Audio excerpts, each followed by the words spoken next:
Ayan po. Nandito po kami sa farm. First time na naman namin pong pumunta dito. Ang daming isda oh. Nandito po kami sa Suba Blessed Farm. Ayan po. Mga isda po yung mga gumagalaw. Ay, napakaganda po ng view oh.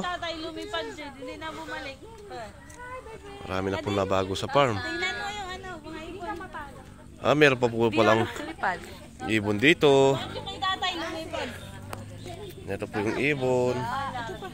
Ayan oh. Ano po yan? Ibon na ligaw po yan.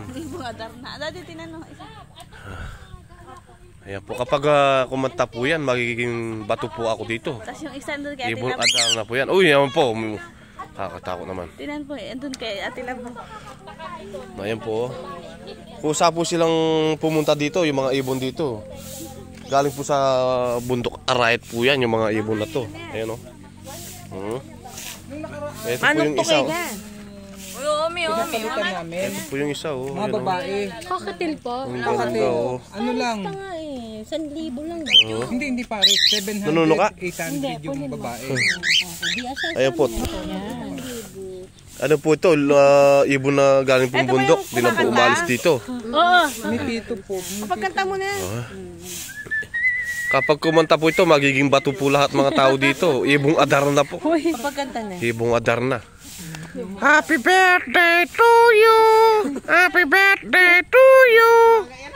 Marinig, marunong po siyang kumanta oh. Tuloy na lang papaad natin sa kay Hawakan mo. Tapos just Jed, hawakan muna. pagka nahanapan kayo ate, may halfways na lang kayo. Ha? Hawakan mo. Ayan po yung kapatid ko, tsaka po yung asawa ko, si Doña, ano po, Mildred.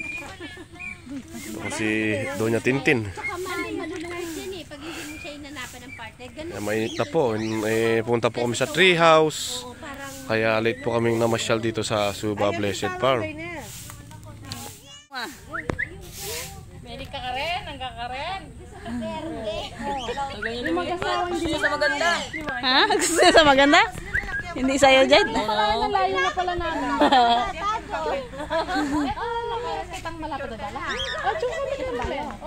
Ayaw niya talaga. Ito, yung isa na sa blue. Ay, thank you, Lord. Ang cute, Jed. O, isang jeep yan. Ayan pa. Ayan pa, Jed. Ayan pa, Jed. May green pa. Ano nisising mo? Ayan, Jed. Video na ko. Ayan, Jed, oh. Ayan, Jed, oh. Ikaw na may-ari ng ibon, Jed.